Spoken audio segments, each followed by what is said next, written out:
Hola a todos los amigos de la Fundación Cañada Blanca. Hoy vamos a hablar de la importancia que tiene la ecología en todos los ámbitos del conocimiento humano y en todos los ámbitos en donde la gente está dedicando su tiempo para producir, hacer y crear cosas nuevas. Pero hoy nos vamos a centrar en especial en el ecodiseño y tenemos a dos prestigiosos profesionales, a Ramón Esteve, arquitecto, y Carlos Ferrando, diseñador y CEO de una empresa Closca. Pero antes de empezar el diálogo entre ellos, me gustaría enmarcar lo que va a ser nuestra conversación. Hay una cosa que es muy importante. Hay un libro que es de Arthur Koestler que se llama El acto de la creación, que aquí lo tenemos, donde se dice que cualquier acto creativo, cuando es bueno, porque uno se formula una pregunta que vale la pena contestarse, porque le contratan hacer una casa, un edificio, un hospital, un museo, o va un cliente y le pregunta a Carlos Ferrando que mejore un producto, cuando en ese proceso creativo, cuando uno normalmente encuentra sorpresa, y la sorpresa te lleva a la curiosidad, y la curiosidad te lleva a pensar de una manera diferente. Y ese es un marco que lo que creo muy importante. Cuando nos centramos en el ecodiseño, siempre estamos pensando en tener presentes las ciencias ambientales y siempre estamos presentes en tener el concepto de circular. Pero el concepto de circular está entre nosotros desde hace 4 millones de años. El Homo afarensis, el Homo habilis, el sapiens, nosotros somos dinámicos, en nada estático, todo tiene vida media y reciclamos. Un pequeño ejemplo. Cualquiera de nosotros cada día degrada 400 gramos de proteínas, que se desbloquean en sus unidades básicas en los aminoácidos. 3/4 partes los volvemos a reciclar. Luego, el mundo, para salvar el mundo, tenemos que reciclar, pero eso está en el concepto de lo que es la vida. Y Ramón, Carlos, vosotros, cuando creáis una cosa, estáis diseñando lo que os ha pedido el cliente, eso os lleva muchas veces a la sorpresa y a la curiosidad. Empiezas tú, Ramón. Empiezo yo. Mira, una vez me preguntaron qué era para mí la creatividad y contesté que era imaginar, resolver y sorprender, un poco en la línea de lo que dices tú. Cuando yo llevo dos líneas, hago producto también, como Carlos. Carlos lo fabrica además y todo, yo lo diseño y hago hago arquitectura. La sostenibilidad, digamos, la conciencia de la sostenibilidad es reciente, digamos, a nivel general. Pero, sin embargo, yo creo que la arquitectura siempre la arquitectura, por ejemplo, vernácula, la arquitectura popular, era una arquitectura sostenible, porque era una arquitectura que utilizaba los recursos que tenía alrededor, hasta que empiezan a aparecer toda la maquinaria, con la revolución industrial, empiezan a aparecer los hidrocarburos. Los recursos para producir cualquier objeto, cualquier edificio, eran muy escasos y eran tan limitados que obligaba a sin ser conscientes, a hacer que fueran a optimizar, digamos, esos recursos. Y además de que la propia arquitectura daba respuesta a unas condiciones climáticas, a unas condiciones ambientales, aparte por dos lados. Por un lado por el clima y por otro lado los recursos. Cuando empezamos a tener capacidad de producir lo que queremos o lo que queramos, digamos, y sin límite de recursos, es cuando llegamos a la situación actual. La situación actual es que los recursos tenemos capacidad de consumirlos absolutamente todos los que tiene el planeta, o llevamos camino para llegar a esto. Entonces tenemos que empezar a plantearnos cómo podemos limitar todo esto para volver a ese principio, ese origen de sostenibilidad y de racionalidad y sentido común. Yo creo que ahora mismo, cuando estamos pensando cualquier proyecto, y yo desde luego personalmente estoy siempre teniendo en cuenta esto, pero además teniendo en cuenta, yo creo que el planteamiento de sostenibilidad, todos los planteamientos de sostenibilidad son una necesidad, pero estamos ahora en un momento de inicio, porque no se ha parametrizado al 100% todos los elementos que forman parte de cualquier acción. Aunque se habla de la economía circular y los procesos circulares, yo creo que aún quedan muchos parámetros para que realmente todo lo que se desarrolle o se ejecute esté dentro de esos criterios. Y ya te digo, a la hora de hacer algo, ¿no? Quiero decir, hay ahora mismo, por ejemplo, una serie de elementos o incluso sellos para medir la sostenibilidad de un edificio o el impacto. Yo creo que son interesantísimos, pero creo que aún se quedan cortos porque creo que aún hay muchas cosas más que medir. El sentido común, volviendo a lo anterior, está dentro de estos parámetros. Yo qué sé, por ejemplo, cuando estás pensando en edificios en nuestro clima, pues a veces tener en cuenta las sombras, tener en cuenta las ventilaciones cruzadas, tener en cuenta cosas que se han tenido en esta arquitectura vernácula siempre en cuenta, a lo mejor hace que sea más sostenible que a lo mejor un sello oficial que mide unos parámetros en concreto que también tiene mucho valor. No sé si estoy contestando a todo esto o me he desviado demasiado. No, luego es una pregunta que muy interesante. Ahora Carlos, sí. Luego que quiero hacer un comentario. Bueno, en nuestro caso la perspectiva es muy similar, Juan y Ramón. Vosotros estabais hablando de la evolución, ¿no? Como especie.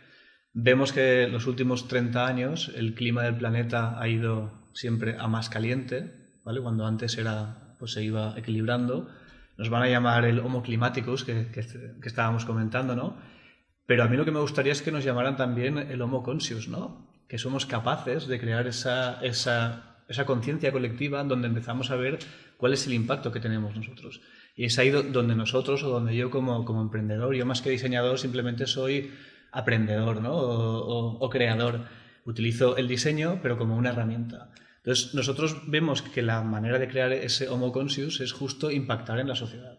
Impactar en la sociedad haciendo productos y servicios bellos que sean capaces de crear y de iconizar acciones sostenibles. De eso va el proyecto que hacemos. Entonces, para nosotros el ecodiseño sería esa herramienta de cómo, en vez de impactar las cosas con cosas, hace poco oía a Nacho Laverne, ¿no? Cómo definía el diseño con esa capacidad de impactar de las cosas con las personas, ¿no? Y quizás también de las cosas con las emociones. Emocionar sería una de esas grandes herramientas para cambiar la sociedad, ¿no?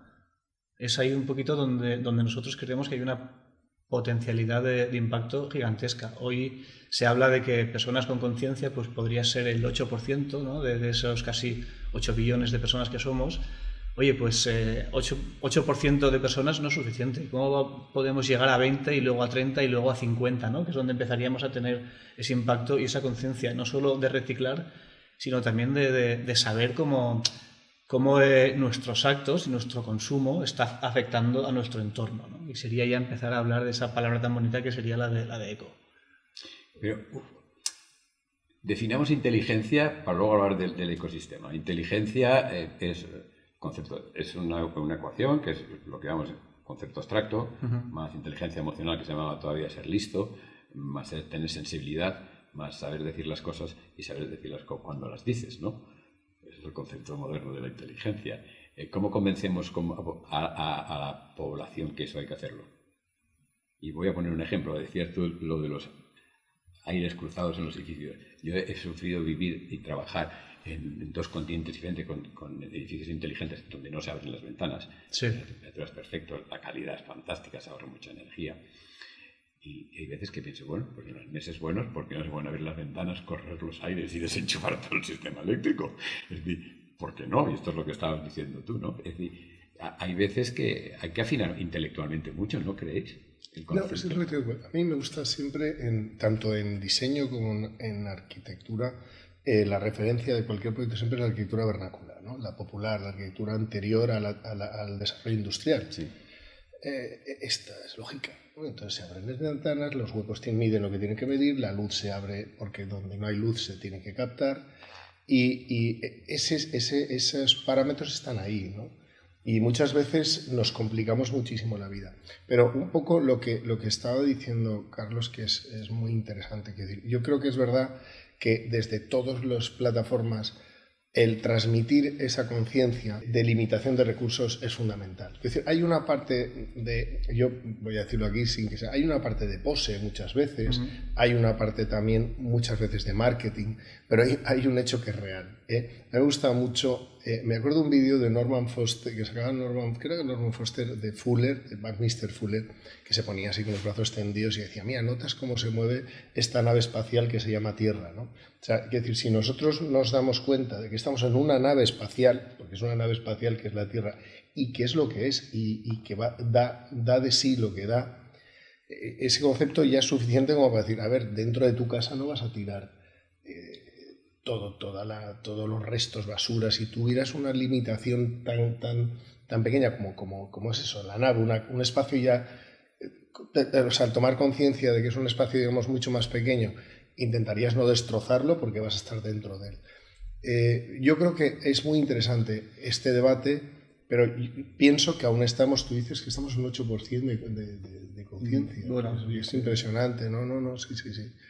Pero tiene que ser el 90, ¿no? Sí, claro. Lo que pasa es que es muy poquito, Eso es muchas generaciones. Has nombrado a Norman Foster y creo que fue en octubre en el Financial Times de los fines de semana, que sabéis que es un periódico que deja de ser un periódico económico, es un periódico de cultura global, que es solamente sábados y domingos.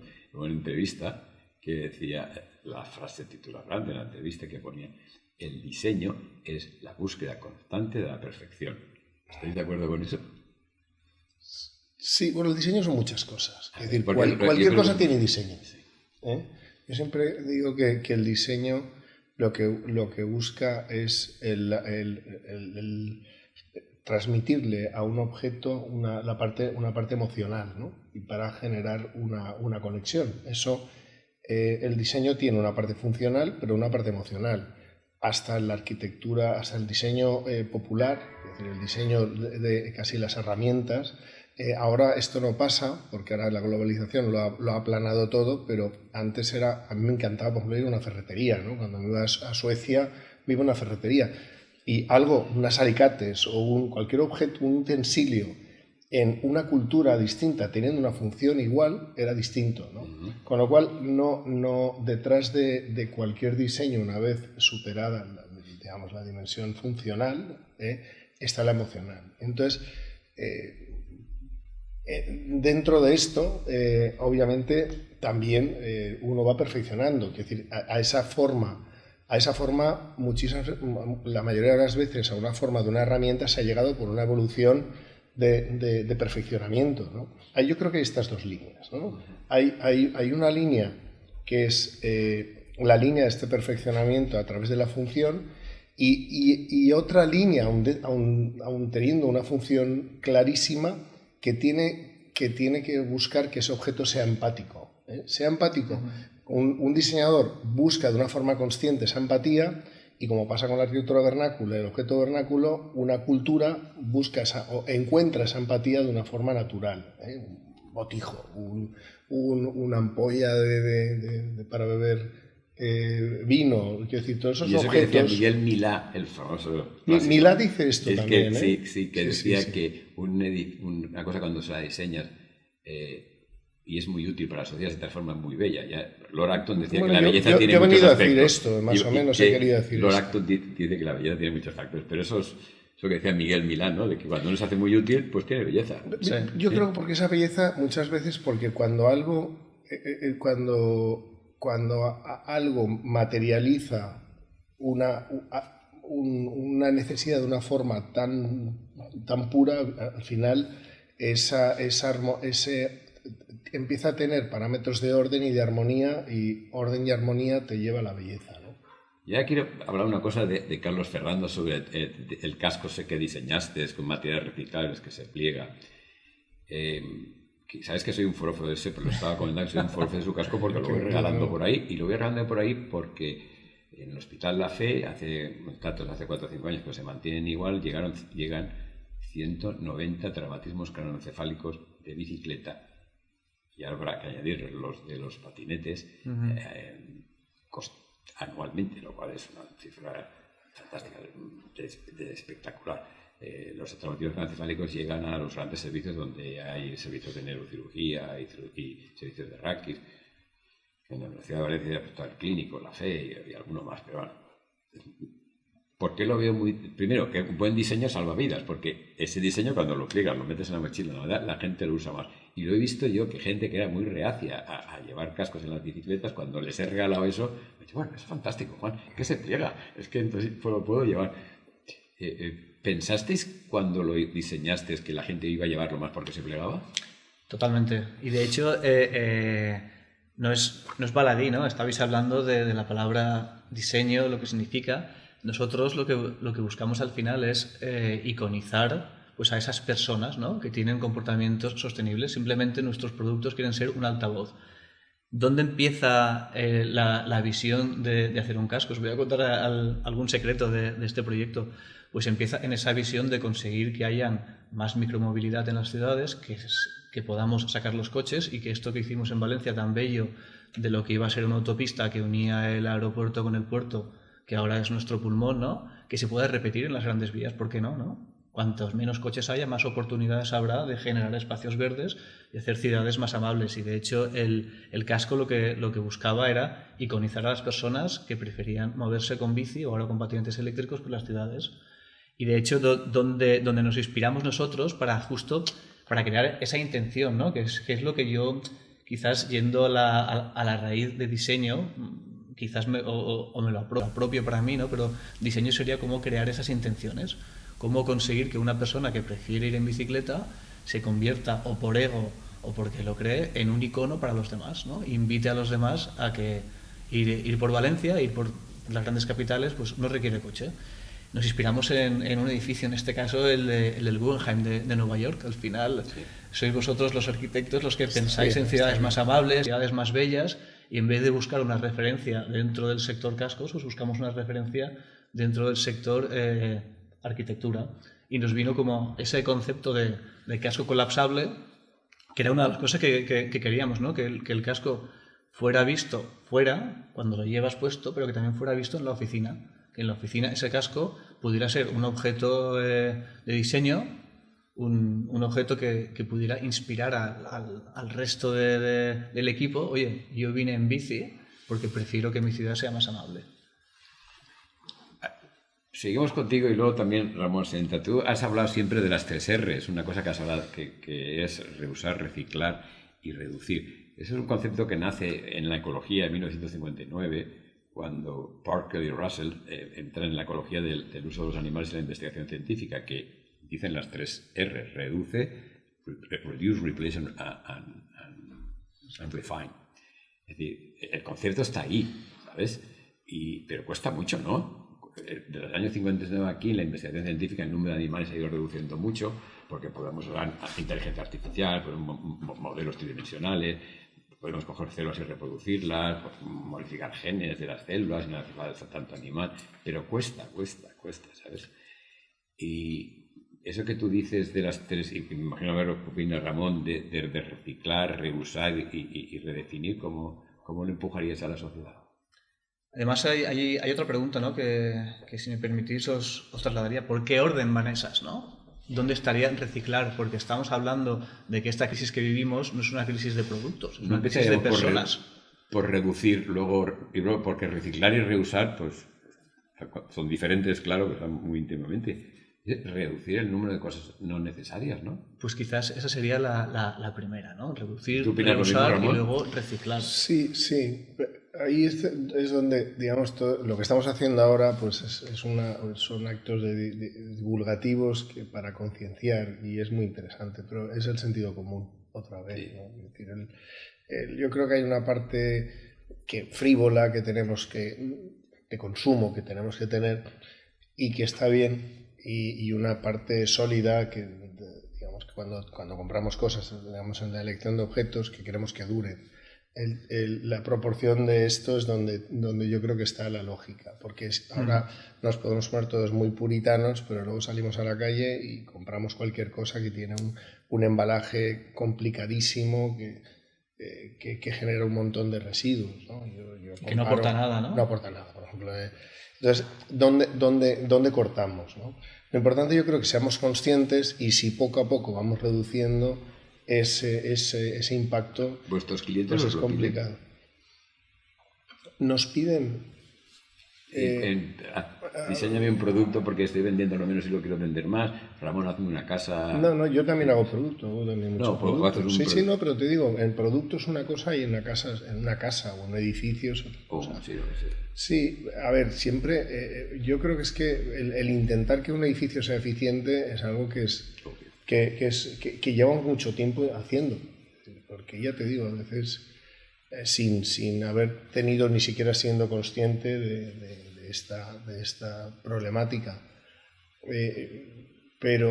Y el producto también. Lo que pasa es que es verdad que aún no toda la sociedad lo demanda. Por ejemplo, yo muchas veces cuando estamos haciendo producto hemos querido utilizar material reciclado y luego no ha tenido una aceptación en el mercado. Es decir, por eso es muy importante esa evolución y no dejar de hablar de estos temas porque no está, ese 8% que desconocía yo creo que está ahí, porque es verdad que cuando hemos salido con cosas muy ecológicas, por ejemplo, muchas veces las cosas que tienen esa dimensión ecológica a veces son más caras. Sí. Y un edificio sostenible muchas veces es más caro que un edificio que no lo es. Y que no lo es, te voy a decir por qué, porque hay una normativa que tienes que cumplir que a lo mejor te impide el abrir la ventana y entonces te obliga a hacer un edificio más caro. Y entonces si lo haces para que sea sostenible todavía es más caro. Entonces cuando yo digo que estamos en un momento muy importante porque estamos cobrando conciencia, pero aún nos queda mucho camino hasta de verdad convertir tanto los productos como los edificios en sostenibles de verdad, con ese concepto de economía circular a mí me encanta, porque es que es el que de verdad tiene valor, ¿no? Ahora mismo los mismos coches eléctricos cuando se han comparado los parámetros, pues he visto que hasta que yo he leído artículos, que hasta que no llevan 200.000 kilómetros, no tenían menos impacto dentro de una economía circular que uno de gasolina.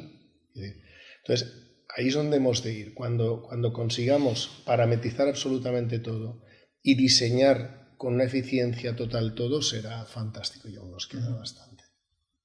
Estamos en camino, ¿no? Pero ese es el camino, claro. Es estudiar como todo, ¿no? No, yo también. Yo creo que estamos...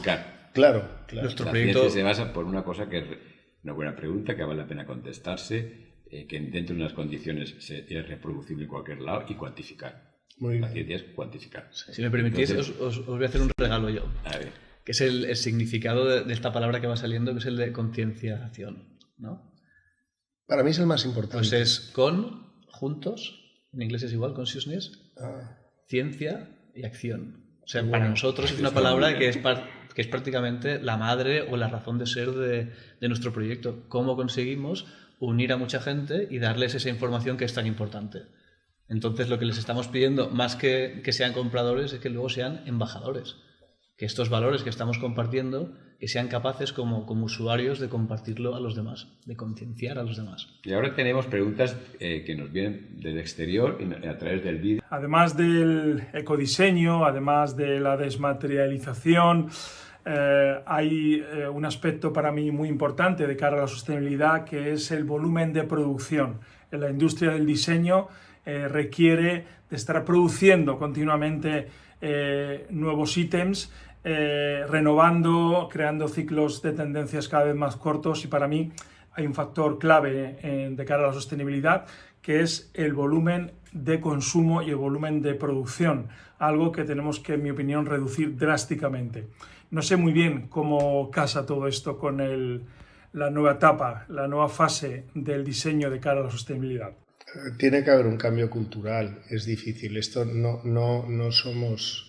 esto no es un cambio de hoy para mañana. Estamos hablando yo creo que a través de esta concienciación tiene que haber un cambio de cultura. Es decir, ahora mismo, por ejemplo, en la moda se pasó de 2 temporadas a 4 y creo que luego se ha pasado a 8. Antes, La gente tenía 2 trajes y pasaba la vida con 2 trajes y un reloj y una silla que pasaba de padres a hijos, y ahora mismo pues ya no son la moda, sino hasta en el producto. Alguien alquila un piso, lo amuebla con IKEA y se va de piso y se deja los muebles allí. Entonces, es un cambio cultural y ese cambio tiene que ser muy poco a poco. También es verdad que, por ejemplo, hay producción de energía que tiene que ver. Hay al producir mucho, si tú reciclas, el impacto es menor, y luego también si la parte que no se puede reciclar se utiliza para producir energía, también el impacto es menor. Por ejemplo, creo que es en Dinamarca y en Noruega, creo que tienen centrales de producción eléctrica con basura y están importando basura. Y aquí tenemos problema de basura, y sin embargo están importando porque están produciendo electricidad con plasma, ¿no? Quemando la basura a alta temperatura, que además emite muy poca, o sea, la emisión de monóxido de carbono es muy poca. La ciencia y la tecnología, la ciencia básica que genera una pregunta y que luego la tecnología la desarrolla, es fantástico. ¿No os habéis planteado nunca la energía que rompen las olas si se pudiera utilizar? Hay tantas cosas Sí, por esto hacer, está. No, pero las olas están ahí, es verdad, para producir energía. Energía hay muchas y hablamos, eso es otra conversación. Pero la energía produce el residuo. Sí, se puede reciclar en la circular.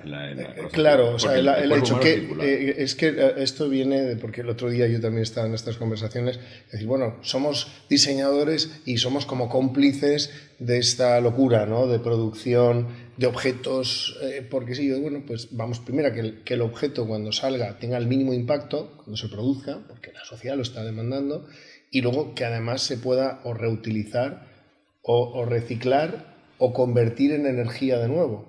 Es decir, no se me ocurre otra forma. No, como decía yo en la introducción, la vida como la conocemos, estamos hablando como la conocemos, desde hace 17.000 millones de años, que es cuando se pone el Big Bang, ¿vale? Sin reciclamiento no sería esta vida como la tenemos. El reciclamiento es la base de la vida, de las células, de la vida. ¿Tenemos más preguntas? Creo que el tema de hoy es muy interesante, sobre todo porque el ecodiseño necesita de mayor divulgación, mayor debate, más allá del plano teórico, porque no olvidemos que no solamente implica la vida del producto, el origen del producto y también su función, sino yo considero que es un acto de responsabilidad de todos los implicados en ese proceso. Desde ese punto de vista me gustaría saber qué posición estratégica ocupa en estos momentos Valencia como capital mundial del diseño en estas cuestiones, y por otra parte también qué medidas podríamos incluir en nuestro día a día como usuarios y también dentro del contexto educativo de los más pequeños, con los que también estamos trabajando la importancia del diseño en la vida diaria, y por supuesto sería fundamental tener herramientas para que el ecodiseño forme parte de esos objetivos para mejorar la vida del planeta y sobre todo, como decía al principio, como una responsabilidad por parte de todos. Muchas gracias. Carlos, eso va para ti. Sí. Bueno, yo diferenciaría, ¿no? Entre diseño y ecodiseño. ¿Cuál es la diferencia? Yo tampoco sé muy bien cuál es, ¿no? Porque al final diseño como herramienta, porque entonces deberíamos hablar también de ecodiseño, ¿no? ¿Qué sería, no? Entonces, si me voy a la diferencia de eco y ego, lo que sí que tengo claro es que ego es cuando me pongo por delante de los demás, ¿no? Y sería a nivel geométrico pues esa pirámide, y eco es cuando está todo por igual, ¿no? Que sería un círculo. Entonces el diseño y el ecodiseño sería cuando estamos poniendo a todos los implicados al mismo nivel, a la parte comercial, a la parte de sostenibilidad, a la parte educacional, a la parte de durabilidad de ese producto, y genera ese círculo, ¿no? Entonces, yo creo que el diseño va a ir tendiendo poco a poco al ecodiseño, porque es también lo que demanda, aunque solo pienses en vender estas marcas o estos productos que no estén pensando en poner a todos los participantes, ¿no? Al mismo nivel, acabarán desapareciendo, se llamen como se llamen esas marcas. Entonces, el diseño va a ser capaz de poder inspirar a los demás, porque al final como herramienta es una herramienta fantástica para llegar a emocionar y para llegar a contar un mensaje. Entonces yo sí que soy súper positivo y veo que esa tendencia está sucediendo, y de hecho con la capitalidad en Valencia es parte del mensaje, ¿no? Y ellos ya han visto ese cambio de tendencia de que diseñar no es hacer una cosa bella, sino es generar una intención, ¿no?, en las personas, y poco a poco vamos tendiendo hacia eso. Y además aquí en Valencia, con el gran talento de diseño que tenemos y ese cambio pues conceptual que ha ido sucediendo, no sé si estáis de acuerdo, pero yo hace 8 años, cuando empecé con el proyecto Closca, no lo veía eso, ¿no? Entonces estoy súper ilusionado de ver ese cambio de tendencia y cómo ese talento, que lo hay y que es gigante, va adaptándose cada vez más. Y sobre la parte de los pequeños y educacional, yo creo que ya vienen con las pilas puestas, ¿no? Yo tengo 2 nenes de 17 años y de 10 años me viene un poquito como echándonos la culpa. Dice, oye, ¿qué nos estáis dejando, papi? ¿Qué nos estáis dejando? ¿Qué pasa con el plástico? Porque me oye, ¿no?, cuando digo que se recicla el 9% del plástico que estamos consumiendo. Entonces ellos ya vienen con esa conciencia de serie, y lo que yo creo es que tenemos que acelerarla e impactar en los que no son tan pequeños, ¿no? Y ese es para mí el gran reto y también la gran oportunidad que hay aquí en Valencia. Bueno, mi pregunta va por el ámbito de la comunicación, por supuesto. Ambos tenéis empresas, estáis llevando a cabo proyectos en los cuales la sostenibilidad tiene muchísimo papel y el ecodiseño. Pero ¿hasta qué punto creéis que dentro de vuestra comunicación trasciende ese mensaje a la ciudadanía? ¿Se os considera diseñadores o empresarios con una filosofía empresarial donde el ecodiseño o la sostenibilidad son claves? Si es así, fenomenal, pero ¿qué papel creéis que jugará todo esto en los próximos años dentro de lo que es vuestra perspectiva de marca o percepción de marca? Gracias. Bueno, empieza Ramón y luego Carlos. Sí. Compleja esta pregunta, ¿eh? Sí, y comprometida. Bueno, pues claro que sí. Yo creo que yo desde luego claramente no lo he utilizado nunca como estandarte, sino lo he utilizado de una forma implícita, no explícita. Yo creo que Carlos sí que desde el principio ha utilizado esto como una herramienta o como un mensaje, ¿no?, en la comunicación. La verdad es que estamos volviendo. Yo creo que es importantísimo y desde luego este año yo creo que es un año interesantísimo para Valencia para hablar de estos temas, porque está claro que o se convierte en una cultura, en algo que toda la sociedad lo asume, o no vale para nada. Entonces, la divulgación, esta primera etapa de divulgación desde las fuentes de producción, porque al final si nosotros diseñamos y producimos objetos o producimos edificios, producimos cosas, es de donde tiene que partir, ¿no? Pero luego también la sociedad tiene que ser consciente y tiene que valorar y pedirnos esto, porque nosotros al final lo que hacemos es contestar o dar respuesta a lo que la sociedad demanda. Entonces yo creo que este círculo, ¿no?, este círculo virtuoso que se retroalimenta es fundamental. Vamos a intentar que el huevo y la gallina, pues nosotros seamos, desde nuestra parte, si somos el huevo o la gallina, no sé qué seríamos, empujemos en ese sentido. Pero yo insisto también en que son muchísimas cosas, es decir, una tontería. La bicicleta, yo soy un ciclista empedernido, fines de semana, mountain bike por la ciudad, y por ejemplo cuando voy por la montaña y me veo las botellas de plástico en las cunetas, me vuelvo loco, ¿no? A veces cojo el coche después, me voy y cargo todas las que puedo. Entonces, cuando hablamos de concienciación, es que hay muchos elementos donde incidir. A veces se le pone una mala prensa a un material como el plástico, ¿no? En cuanto al plástico es lo más reciclable que hay. El plástico se puede utilizar infinidad de veces. Lo que pasa es que el plástico no lo puedes tirar, porque si lo tiras ya se convierte en un problema. Acaba en el mar. Esa cuneta, esa botella de la cuneta, con las lluvias acaba en el mar. Es verdad que ahora hay barcos que están recogiendo plástico del mar para hacer hilo, y hay marcas que están utilizando desde para mobiliario hasta para sábanas o para objetos. Pero volvemos a lo mismo, la concienciación tiene que partir yo creo que nosotros tenemos que hacer lo posible para divulgar este mensaje, y luego la sociedad tiene que ponerla como un elemento que se convierta en un estándar, ¿no? Igual como la seguridad en la mayoría de las cosas se ha convertido en un estándar, ¿no? O la accesibilidad en las ciudades. se ha convertido casi en un estándar, la sostenibilidad se tiene que convertir en un estándar, ¿no? Yo comentaba un día, por ejemplo, lo de la accesibilidad. Cuando te vas a ciudades de países que están pues, más en vías de desarrollo y te ves un bordillo que mide medio metro, te choca. Y hace años, hace nada, aquí estaban así. Es decir, y ahora nos hemos acostumbrado y te resulta antipático. Pues yo creo que con todo lo que tiene que ver con la sostenibilidad tiene que ser lo mismo. Tiene que convertirse en algo que, como el aire, ¿no? Que está ahí, no eres consciente porque la sociedad lo ha asumido. ¿Tus comentarios, Carlos? Para nosotros es más complejo, ¿no? Porque llevamos, lo que buscamos es ponernos un poquito por delante de la sociedad y traccionar a la sociedad hacia ese camino, ¿no? Entonces siempre hay un Y, ¿no? En el tiempo donde te cuesta mucho. De la ciencia, de lo que estábamos hablando, en el caso del plástico, ahí sabemos bastante. De hecho, nuestro segundo proyecto se llama My Last Plastic Bottle, buscando justo impactar en esto.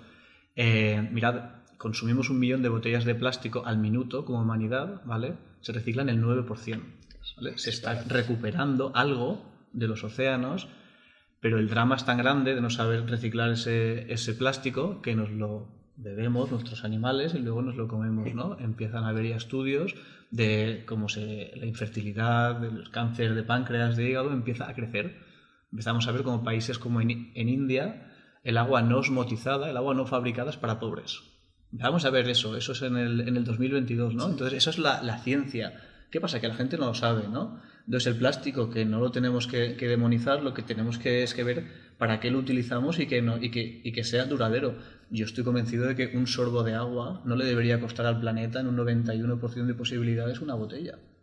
No le debería, ¿no? Entonces, ver cómo cambiamos a la sociedad y cómo impactamos en los demás. Al final, la parte de impactar, y que sería esta educacional, Juan, que estabais también comentando antes, sería la más importante, ¿no? Yo me hice los cálculos, ¿no? Y digo, ostras, si una persona influye en 3 en una hora, esas 3 en otras 3 en otra hora, así sucesivamente, en 21 horas, 3 elevado a 21 es 10 billones. Supera a la humanidad. Entonces, si consiguiéramos en 1 hora cada uno de nosotros convencer a 3 personas de que beber hoy le cuesta en un 91%, beber agua en una botellita de plástico, una botella que no se recicla, ostras, tendríamos un impacto gigantesco, ¿no? Entonces ahí, si eso es posible, ¿cómo lo llevamos a cabo? Y ese es el sueño que estoy intentando tener. Hay una política individual, y una política colectiva y una política estatal. He oído una charla que se llama la emancipación solamente se consigue con el conocimiento, que es una frase de Kant. En una portada del Economista había un lavabo y decía: por cada lavabo que hay en la India hay 10 móviles. Es un problema de salud pública gravísimo, ¿eh? Y por tanto, a lo que estamos aquí hablando es un problema de individual, colectivo y estatal, de las fuerzas importantes. Y acabando, pero quiero saber vuestra opinión. Hay una frase de Albert Camus que dice: los detesto, porque pudiendo hacer tanto no hicieron nada. Yo no quiero que las generaciones que vienen detrás de nosotros piensen eso de nosotros, piensan que es la frase de Albert Camus. Resumiendo, para que no nos detesten, ¿qué tenemos que hacer?